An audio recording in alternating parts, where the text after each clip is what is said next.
Aren't you eating? I asked casually, and John looked down as if he were panicking. This place isn't exactly kid-friendly, after all.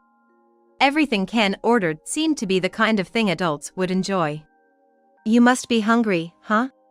Let's grab something to eat on the way home. John nodded slightly at my words. During the checkout, the waitress chuckled as she looked at John. Not doing it today, huh? You usually do. This? She repeated a motion with her hand, flipping it from paper to rock several times. When I turned to look at John, he was trembling, holding his head. What's wrong, John? You look pale, are you okay? I was startled into silence. Hey, Anna! He looked up at me fearfully, and as I hugged him, I quickly grabbed our things and stood up. Let's go, John. And with that, we hurried out of the place. My name is Anna Turner, and I'm a 33-year-old working at an advertising agency. It's been 11 years since I graduated from college and joined this company. I've gotten used to the work over the years, and I've started to find it fulfilling. Though the job is busy, my income has increased accordingly. I think I'm doing better than others my age. Being in a male-dominated environment, I sometimes feel unwelcome. When someone says, if you keep working like this, you'll never find a husband, it irks me. It's none of their business. I've never been particularly keen on getting married.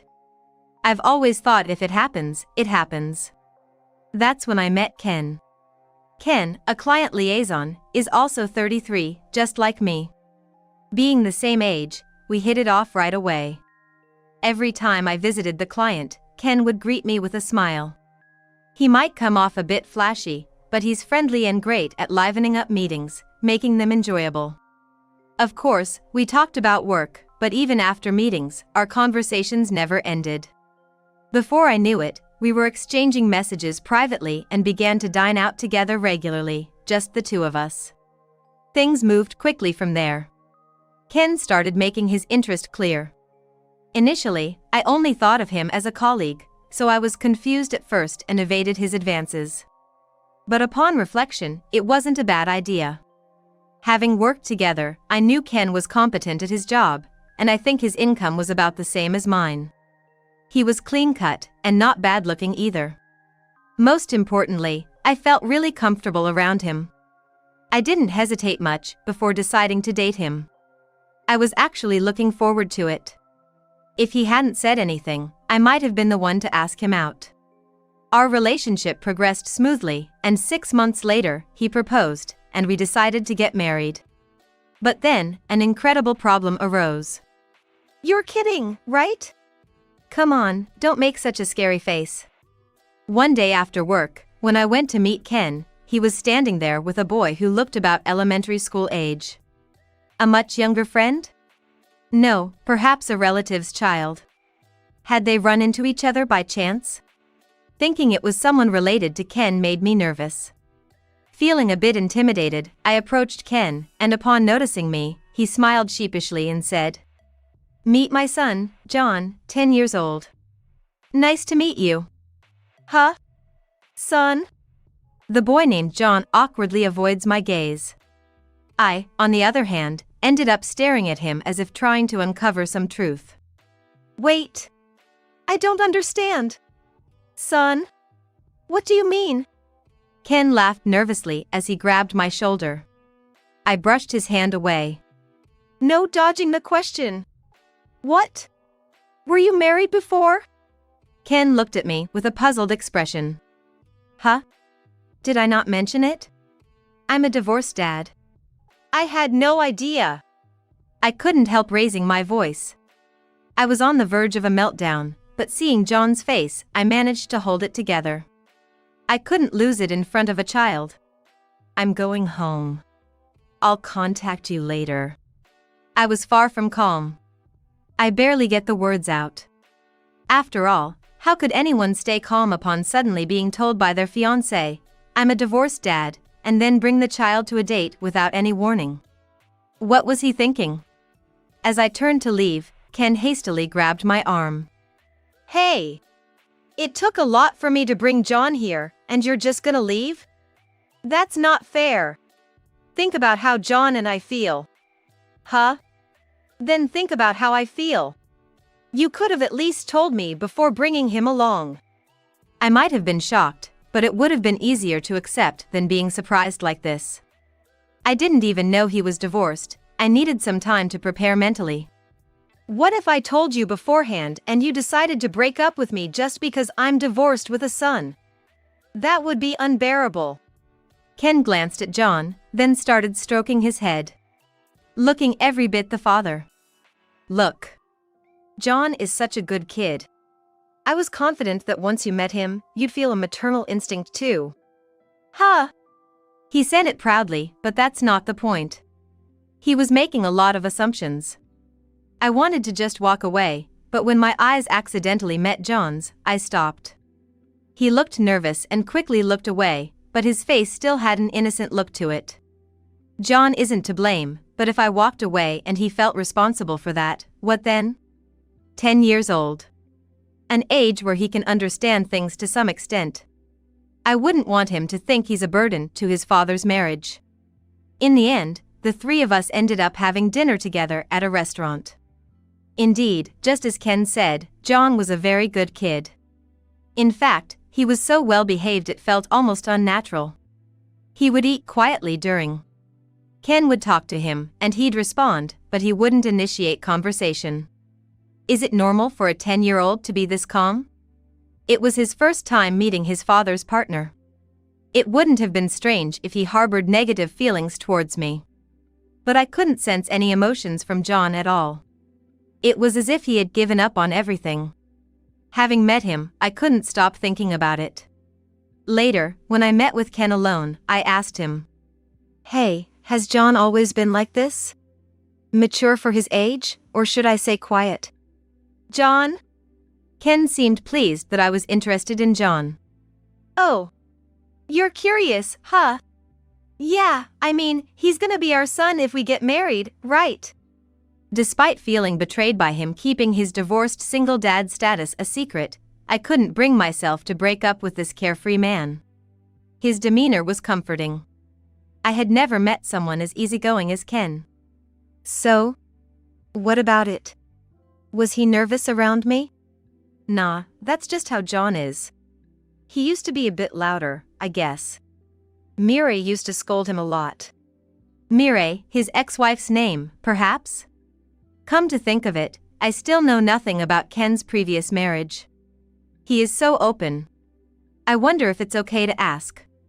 "Hey, you don't have to answer if you don't want to, but what was your ex-wife like?" I asked carefully, and Ken didn't hesitate to tell me. "She's 2 years older than me.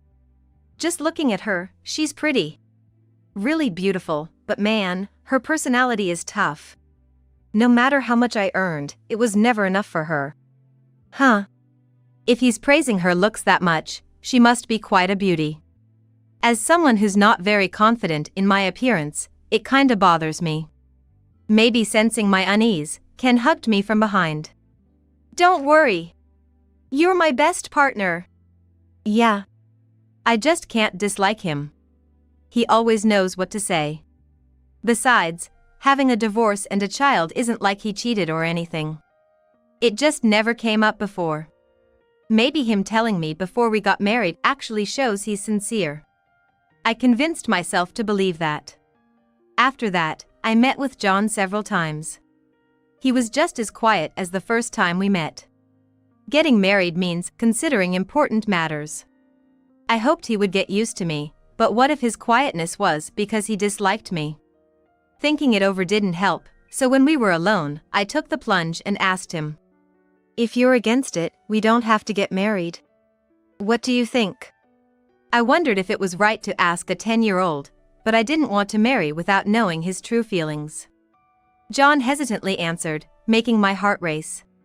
"I don't mind. I'm just shy." That's a relief. And a few weeks later, we got married. Not exactly a honeymoon phase, but the start of a new family life. I was anxious. Sure, Ken is one thing, but what about John? Is he okay with me? To him, I'm practically a stranger, a stepmom. I hope we can get along, but even I haven't fully grasped suddenly having a 10-year-old son. John, at 10, must be even more anxious. I hope to alleviate any anxiety and get along well. That's what I was thinking. But contrary to my thoughts, problems came from an unexpected direction. "You're kidding, again?" I muttered to myself in response to a message from Ken on my smartphone. Maybe Ken is the type who doesn't take care once he's got it. After we got married, Ken's behavior changed drastically. Overtime and drinking parties became the norm. Without any guilt, he'd even come home in the morning. If this were a boyfriend, well, even then, I'd be a bit unhappy, but now that I'm his wife, it's unbearably frustrating. Ken practically just comes home to sleep. John and I, still not fully accustomed to each other, were left alone without choice. Even if it were just me, but with growing John around, I couldn't skimp on meals. Even mealtimes became a source of stress. "How was school today?" It was normal. The conversation just doesn't flow. I feel bad for John, but I just can't think of topics to discuss with a 10-year-old. About a month into this routine, I finally lost my patience and confronted Ken. "Enough is enough. You're out drinking every single day. It's ridiculous." "Huh? It's not like I enjoy drinking. There's this thing called socializing in the world. You're in sales, you should understand. It's not just about drinking parties. There are days when work just doesn't end." If that's the case, I'm also swamped with work. Since we got married, I've been rushing home early because I worry about John, even when it means I can't work overtime. I've been starting early in the morning or using my lunch breaks to catch up. Lately, my lunch breaks have been all about working with one hand while eating sandwich with the other. "You used to have time to go on dates with me before we got married. It's not even the busy season now, so what's keeping you so busy? Come on, answer me." Ken fell silent for a moment, looking slightly annoyed, then let out a small sigh and smiled. "My bad. I guess I've been taking you for granted. Let's go out for a meal, the three of us, this weekend as an apology. And I'll try to adjust my work schedule from now on." "Really? You promise?" It's been a while since we've eaten out. I wonder where he'll take us. I can't help but feel excited, even though I know it's a bit silly of me. Ken took us to what looked like a very expensive high-end restaurant. Just the exterior of the place was overwhelming. It felt like the kind of place where important people might have meetings. "Hey, this looks expensive. Are you sure?" I whispered, not having any idea how much it might cost. Ken then covered his mouth, chuckling softly. "Stop it, you're embarrassing. You're making it obvious we're not rich. We stand out. To you, this might seem like a dream place. But I'm used to it." I could feel my face heating up with embarrassment. He didn't have to say it in such a demeaning way. Thinking back, the places Ken and I went to before getting married were all reasonably priced. Even the place where he proposed was an Italian chain restaurant. So I was just worried that he was stretching himself too thin by bringing us here. And yet, he says he's used to it. Who has he been coming here with? I've never been brought here before. All right. I muttered an apology, following a waitress and Ken. "Right this way." The smiling waitress led us to a private room, as was to be expected. "This and include the usual." Ken ordered with ease, as if he'd done it many times before. It looked like a place that could be used for entertaining clients, so maybe he's been here for work a few times. It would be a waste to sulk after being brought here, especially to such a high-end place that I might not get to visit again. I've got to enjoy it. Indeed, every dish that came out was delicious. "Eat up, so you have no regrets." Ken was in a good mood, drinking his alcohol. He glanced at me and ostentatiously lifted his glass. "If only you could drink too." Indeed, it's a shame. I've tried alcohol a few times after turning 21, but it seems I just don't have the constitution for it. It's not that I can't drink, I just don't enjoy it. Plus, alcoholic beverages are generally expensive. If I'm going to spend the same amount of money, I'd rather have juice or water.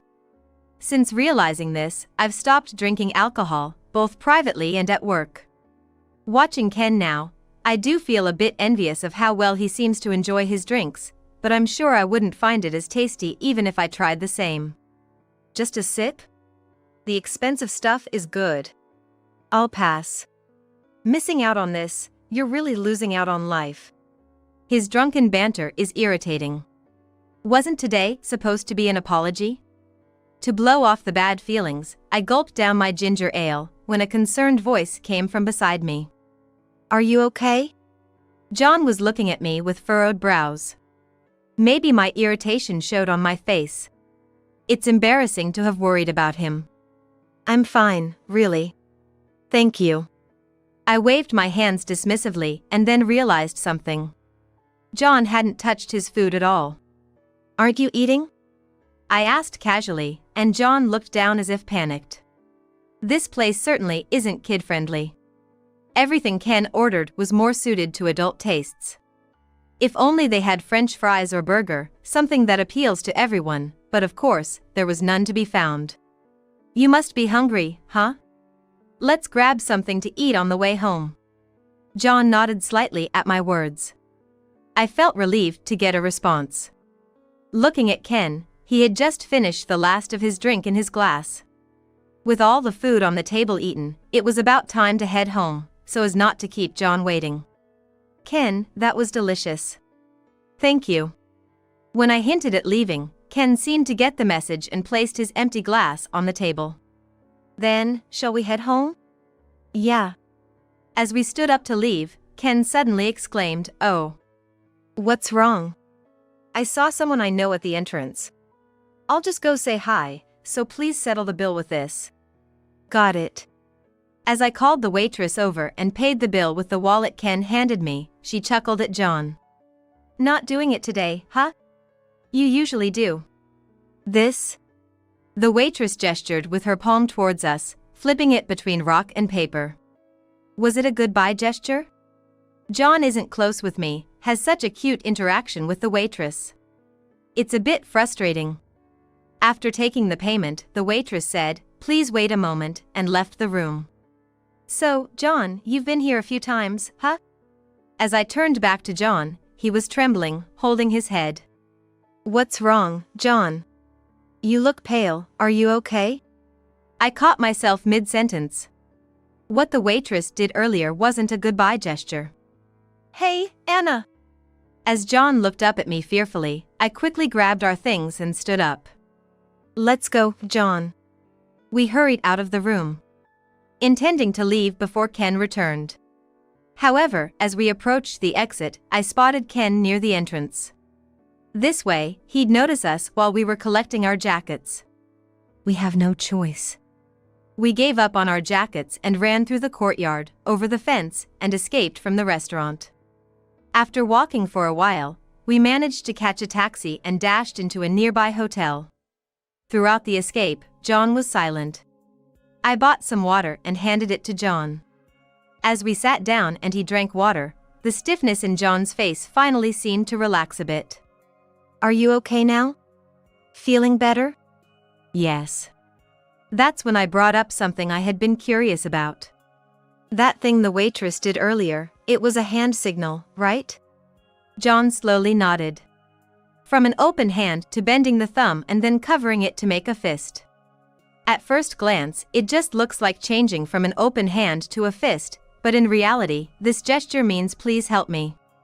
So, it meant that John, when coming to the restaurant with Ken, for some reason, relied not on his father Ken but on a stranger, the waitress. This suggests that maybe Ken was causing John some kind of harm. That's why I decided to flee the restaurant with him at that moment. Could it be that Ken did something to you? No. I wasn't harmed by anyone. Then who? After squeezing his eyes shut and taking a deep breath, John slowly started to explain. The truth is, the story John told me was far beyond anything I had imagined. To think that Ken could be that kind of person. I'm sorry. My dad caused trouble, even though you're so kind. The sight of a 10-year-old apologizing on behalf of his father was heartbreakingly sad. At the same time, I felt a surge of anger towards Ken. Either way, we can't let this go on. John and I began to plan what to do next. During our conversation, Ken called several times. We still have more to talk about, but it looks like we should head home soon. After paying the fee, we left the hotel without staying. What were you guys doing? I wanted to introduce you to my friends. When we got back home, Ken complained. Sorry. I got a stomach ache and ended up staying in the park's restroom near the restaurant. There are restrooms in the restaurant too. Well, you know, it's embarrassing in such a fancy place. Fine. Whatever. He mumbled, but it seemed like I managed to deceive him. Then, I started preparing for the coming days. About a week later, with my preparations complete, I made a suggestion to Ken. I feel like drinking after a long time. Oh. Cool. Let's go. John was going to stay at a friend's house that day, so Ken and I planned to go out for drinks. It's rare for you to drink. You usually don't. I usually don't feel like it, but I suddenly wanted to. This is the first time I'm drinking with you, Anna. Ken was excited and kept drinking one after another. He also kept urging me to drink at the same pace. Are you sure you can handle all this? Don't worry. If Anna passes out, I'll take care of you. And if you pass out, Ken, I'll take care of you. We continued to drink, teasing each other. A few hours later, we were at home. Lying on the bed, Ken, who had been snoring loudly, slowly opened his eyes and exclaimed. What? Where am I? Good morning. I greeted Ken with a smile as he woke up surprised. This is our house. Our home? But you were drinking with me and… Yes, and then you passed out first. Ken muttered something under his breath. Clearly not satisfied. Did I walk to the bed myself? No. I just happened to ask a friend of yours who was passing by to help bring you home. Ken's face tightened slightly. Is that so? Good timing then. I owe them one. I'll have to thank them. Oh, you know who your friend is without me even mentioning a name? Ken looked as if he wished he hadn't said that. Clearly flustered. No, well, I can guess who it might be since I often go out drinking with them. I see. For a moment there I thought. Thought what? Don't beat around the bush, just spit it out. By now, Ken's lips were quivering, and he had gone pale. The confidence he had the night before was gone. He knew his plan had failed. And now, he was wondering how much I knew. Unfortunately for him, the answer is everything. I know everything. Everything? He is easy to understand. His voice cracked. I exhaled through my nose and stated firmly. That you're a serial marriage scammer. What are you talking about? Ken's face went from pale to white, forcing a dry laugh. Marriage scam? What do you mean? We're legitimately married. We're a real family, right? Yes, we're married. Technically. But this marriage is just another one of your divorce plan schemes, isn't it? Before we got married, I was shocked to learn that Ken had been divorced and had a child. But an even more astonishing truth awaited me.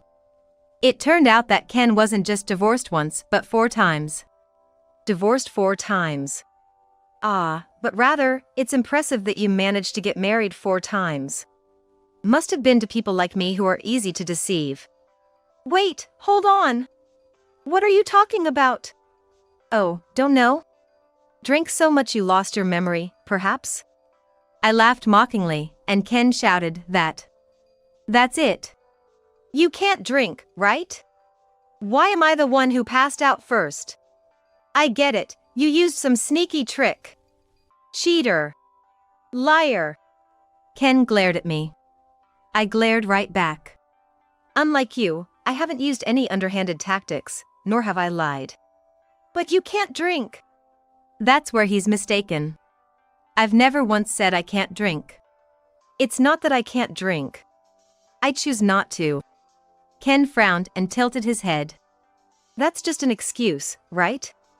Pretending to be strong despite being weak to alcohol. Weak to alcohol? Who? What? I pulled out a can of beer from the fridge, popped it open, and downed it in one go. It's the opposite. I'm too strong for alcohol. It's like juice to me. I can't get drunk no matter how much I drink. Ken's mouth fell open in shock. Too bad. That's why your plan with your friends failed miserably. Ugh. Ken's eyes darted around. I told you, I know everything. His methods were insidiously terrible. The pattern was clear. Marry a woman who earns a decent amount and is supposedly weak to alcohol. Then create some pretext to take her to a fancy restaurant. That place, it's a familiar high-end restaurant you've visited multiple times, right? The waitress mentioned it. You always bring a colleague who loves to drink, asking for dishes and desserts to include alcohol. At that time, the waitress thought I was just one of Ken's colleagues, not his wife. And you specifically requested that the cooking methods not allow too much alcohol to evaporate. Why? No, it's just that, I was trying to let her know how good the drink is, Ken started to fumble with his words, making excuses. Even now, he's trying to wriggle his way out of the situation. No, that's not it. You wanted your intoxicated wife to cheat in her drunken state, right? It was a despicable scheme to get friends to hit on his drunk wife, creating the illusion of infidelity. That night, after we drank for a while, one of Ken's friends happened to pass by. Surprised to find Ken out cold, not me. After confronting Ken's friend, it turned out there was no actual infidelity. But compromising photos were taken, and with the woman's memory hazy from drinking, everyone struggles to outright deny it. You use the fake infidelity and guilt you created to pressure your past wives into divorcing, all of whom paid up just as you asked. How vile. Ken glared at me spitefully but then smirked unexpectedly. But this time it's different, right? Nothing actually happened. As if he was claiming innocence because of that. I can't allow that to happen. That's right, this time you just got too drunk. Ken's lips curled slightly at my words. See? All right. I'll change my ways. I've realized you're the only one for me. There's Mireille. Huh? I repeated her name so Ken could hear clearly. Mireille. Your ex-wife, who still has a close relationship with you, your partner in marriage fraud. Why would you? Don't make me say it again, all right? I told you, I know everything. John had told me. Mom and Dad, they seem to meet every day. They don't have a bad relationship. Then why? I don't know, but they both said it was for money. The reason for their divorce remains unclear. Being a single parent does come with more support, but would someone divorce just for that? I wonder how much trouble John went through because of it. Even a 10-year-old child understood that his father was up to no good. That's why he sought help through hand signals from the waitress.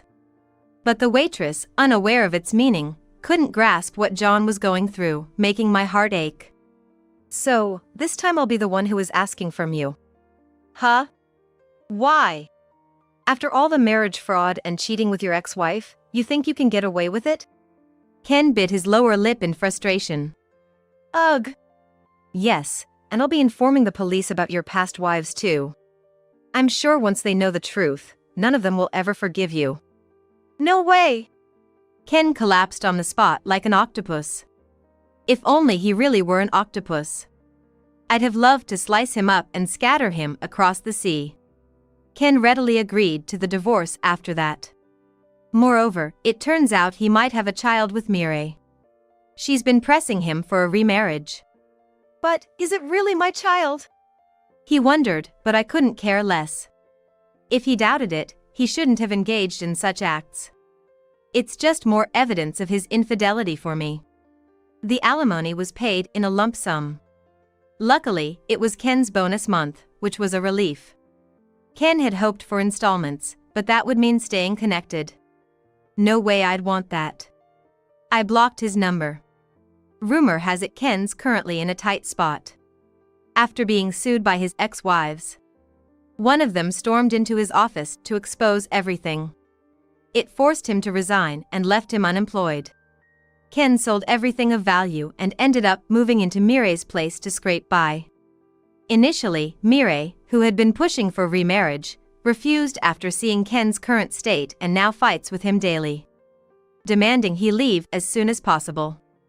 It's strange, considering how close they seemed while engaging in wrongdoing together for years. Hearing these rumors, I decided it was time for a job change. The thought of being targeted for revenge by them, now at their lowest, was no joke. Luckily, I had been invited to join another company, which I gratefully accepted. The salary wasn't much different, but the earlier finishing time was a bonus. Especially since I wasn't just looking out for myself anymore. Yes, after the divorce, I decided to take in John. The reason was simple. He begged me to. I want to live a life I can be proud of. That's probably impossible if I stay with my mom and dad. We have no blood relation and are still cautious around each other. More like roommates than a family. Yet, he started to smile more. And talks about his school life. Just hearing him share makes me incredibly happy, a curious aspect of motherhood.